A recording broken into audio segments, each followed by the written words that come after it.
You know that feeling? That really quiet, almost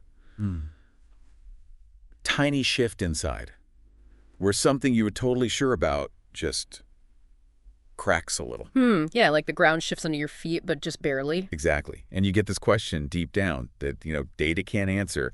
No spreadsheet has the formula for it. It's that fundamental unease, isn't it? A little tremor under everything you thought was solid fact. Yes. And that's what we're diving into today, this really significant, but often kind of skipped over phase of, spiritual awakening. We're exploring stage next 10 on the modified ankle scale. Some people call it the God framework stage. Right, the God framework. And our mission really is to unpack this threshold moment with you.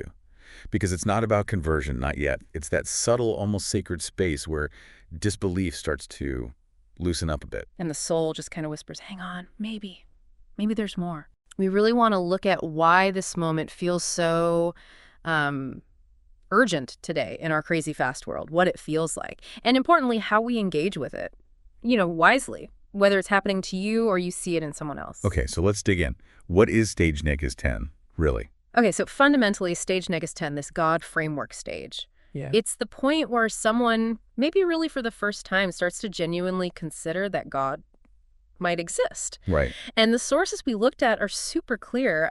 This is not conversion. It's not even belief yet. It's like a spiritual dawn, before the sun actually rises, an awakening to possibility. I like that, spiritual dawn. It's not like flipping a switch. It's gradual, like getting cognitive permission to even think about it. That's a great way to put it. It feels like a slow dismantling of disbelief, doesn't it? A kind of suspension of disbelief, maybe? Yeah, or like epistemological humility, as some call it. That moment you realize, maybe I don't know everything. And having the courage to peek beyond just the five senses, it's really not that leap of faith yet. It feels more like just loosening your grip a bit. Yeah. Letting go of that tight control on how things must be. And that distinction is just so critical here. We absolutely have to get what stage 10 isn't. It is not a faith decision, definitely not a commitment. Right. The person hasn't, accepted God or salvation or specific claims about Christ. They're just making space. Yeah. Allowing for the possibility their picture of the world might be missing a piece. Moving from just dismissing it all to being genuinely open to finding out. Okay, so if there's no commitment, what's happening inside? Why does doubt suddenly become this doorway? Because, let's face it, the modern world encourages us to build these fortresses. Yeah, philosophical or psychological fortresses against God, as the source would put it. Certainty is king, right? Yeah. You hear it all the time. God's a crutch. I only believe what I see. Religion causes all the problem. Right. Those common lines. But often, underneath that intellectual armor, there's usually something else. Pain, maybe. Disappointment. Unmet needs or expectations. That makes sense. So the fortress isn't always logic. Sometimes it's built out of fear or old hurts. Exactly. And then in stage neg of 10, this tremor happens. It could be anything, really. A feeling you can't explain, a thought that just won't leave you alone. Or seeing something incredibly beautiful. Yes. Or even a pain that feels too big to carry by yourself. That's the crack in the wall, where that illusion of being totally self-sufficient starts to crumble. It really brings Pascal to mind, doesn't it? That God-shaped vacuum idea, and Ecclesiastes too. He has also set eternity in the human heart. So maybe in stage Negus 10, you start to sense that vacuum, even if you don't know what it is yet. I think that's exactly it, and that's when doubt starts to change. It stops being a weapon against belief. And becomes more like a gateway to wonder. Precisely. It's a huge shift.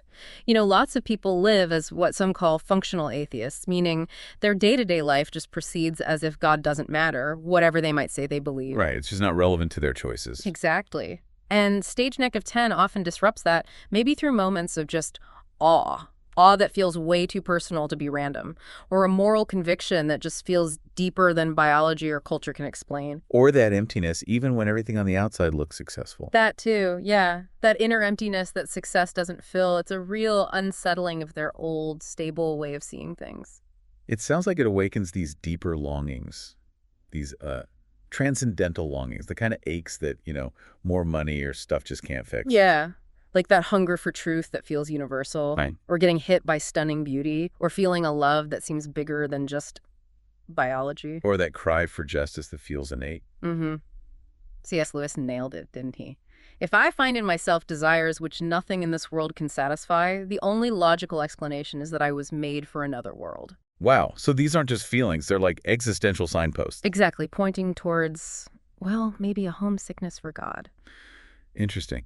And another thing that often seems to happen here is getting disillusioned with all kinds of dogmatism. Yeah, that's a fascinating part.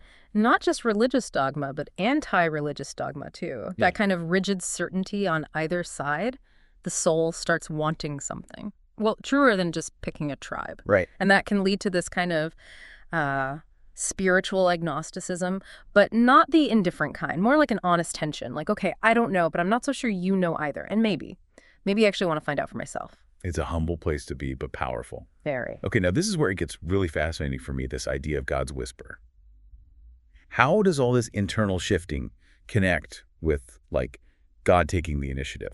Well, the sources we looked at are really strong on this point. Faith. It never actually starts as a human project. It's always a response. A response to God acting first. Always.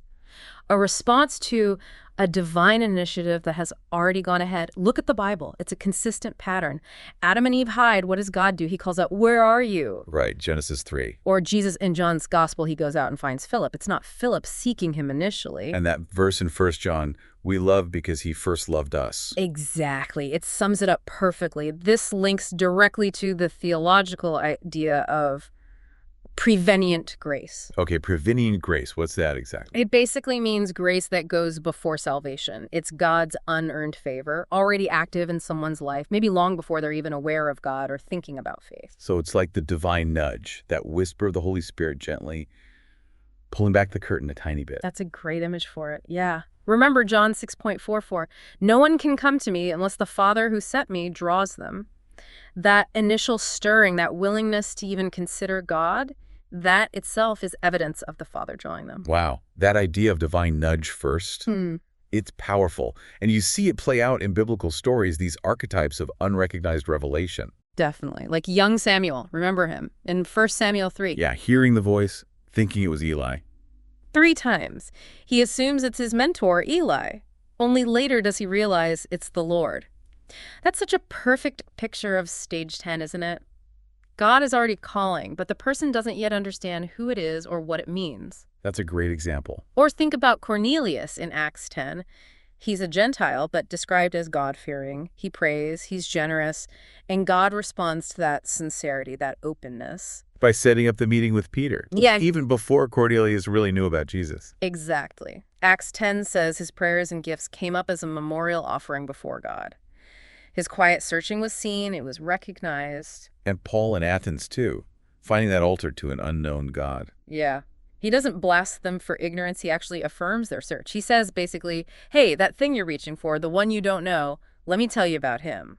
Such a respectful approach, meeting people right where they are. Totally. And then there's Elijah, 1 Kings 19. After all the drama, the wind, the earthquake, the fire, where does God show up?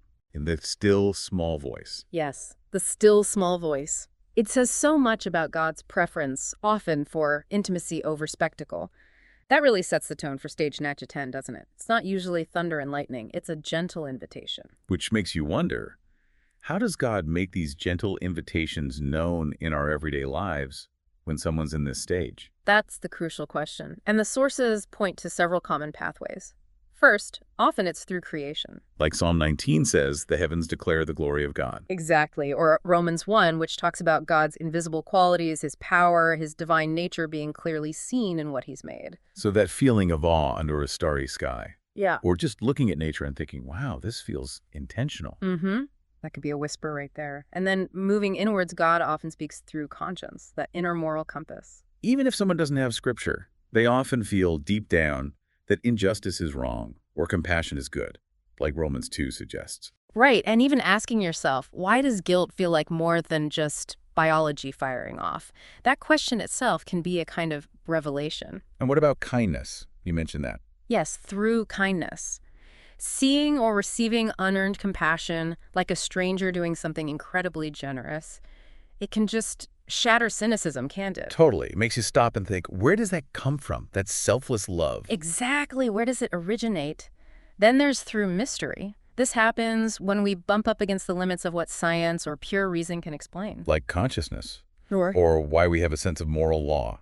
or the depth of love. All of those. And that little question starts to form. What if this yearning I feel, what if it points to something beyond what I can measure? That's like a divine echo in the soul. And finally, maybe the most visible one, through the quiet courage of a believer. Ah, yes.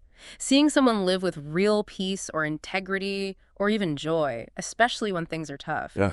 That's incredibly powerful. It's a living testimony, like 2 Corinthians talks about being a letter from Christ. It makes the whole idea of faith seem plausible, doesn't it? Not just theoretical. It challenges the skeptic's script. It really does. So if we pull all this together, what does this understanding of stage 10 actually mean for us?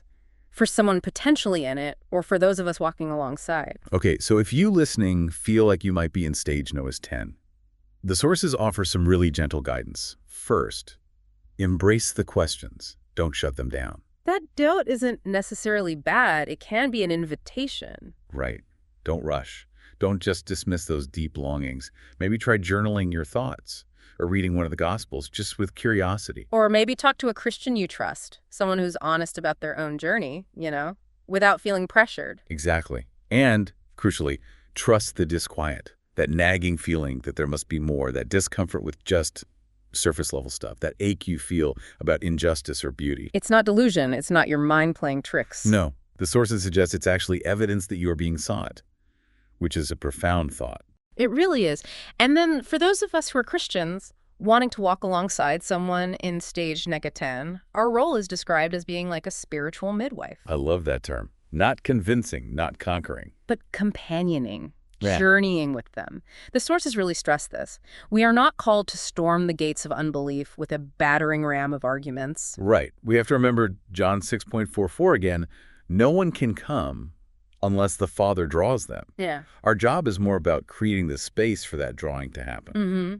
And a massive part of that is what sources call embodied plausibility. Meaning your life makes God seem possible, real. Exactly. Yeah. Like Matthew 5 says, let your light shine so they may see your good deeds and glorify your Father. It means things like patience when you're stressed, integrity when it costs you something, a kind of joy that isn't just about good circumstances. Your life makes faith look plausible, not just like a nice idea. Precisely. And it also calls for low-key communication. Not a lecture. Definitely not lectures. Colossians 4 says, let your conversation be always full of grace, seasoned with salt. That means real dialogue, asking good questions instead of just dumping answers. And share your own story, right? The messy parts included. Yes, your real story of struggle, doubt, wonder, and awakening. Not some cleaned-up version, maybe saying something like, wow, that's a deep question. Honestly, I'm still figuring that out myself, but here's something that helped me think about it. That feels much more relatable. And then there's prayer. Absolutely. Never underestimate the work of prayer. It's not passive. It's described as participatory, like building invisible architecture for something that can't quite be seen yet. So praying for things like their curiosity to deepen, for spiritual blindness to soften, for that restless longing to grow. Exactly those things. And finally, we need to intentionally cultivate threshold spaces. Places where doubt isn't scary, where questions are actually welcome. Yeah. Whether that's in a church group or just in your friendships. Maybe open forums, hearing honest stories from regular people, small groups where doubt is, well, shepherded, not shamed. Even things like beauty, right? Yeah. Music, art, architecture. Yes, aesthetic hospitality. Sometimes those things speak to the soul long before theology makes sense in the head. So as we kind of wrap up this deep dive, I hope it's become clearer that stage 10 isn't about a lack of faith. It's really this sacred kind of openness. Mm-hmm. That quiet moment when the God framework just starts to form, it really points to God's gentle, persistent, personal pursuit of us, often way before we even recognize him. Yeah. And when you think about it, it's in that really nuanced space, isn't it? Between God isn't real and, okay, I believe. That's where God does some incredibly tender foundational work when a soul just starts to whisper, maybe? Maybe there's more? That's not small. No, it's monumental. Absolutely huge. It really is. So maybe it's something to leave you with. What if your doubts? Those nagging questions. Right. What if they aren't roadblocks at all? What if they're actually hidden doorways? And what if someone else's quiet whisper of maybe, what if that sound is actually heaven's loudest applause?